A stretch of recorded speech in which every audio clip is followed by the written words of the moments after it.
আসসালামু আলাইকুম, সবাই কেমন আছেন? সবাইকে জুম্মা মুবারক। আজকে একটি গাছ নিয়ে ভিডিও করলাম।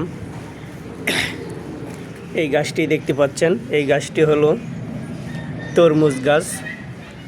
তরমুজ গাছ, এখন তরমুজের সিজন নাই, তারপরেও এইটা একটি তরমুজ গাছ। কেননা এখানে কিছু বীজ, তরমুজের বীজ পরানো হয়ে গেছিল, তাই এই গাছটি হয়েছে।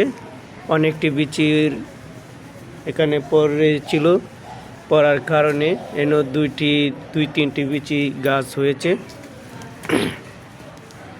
দেখতে পাচ্ছেন, এটা অনেক সুন্দর গাছ হয়েছে। এই যে এটা হলো তরমুজ গাছ। এই যে দেখছেন, এই হলো কলি। মনে হয় কিছুদিনের ভিতরে হবে। আর এই যে এটার মধ্যে অনেকটি ফুল ধরতেছে। এই যে দেখতে পাচ্ছেন, মনে হয় সম্ভবত তরমুজ হবে।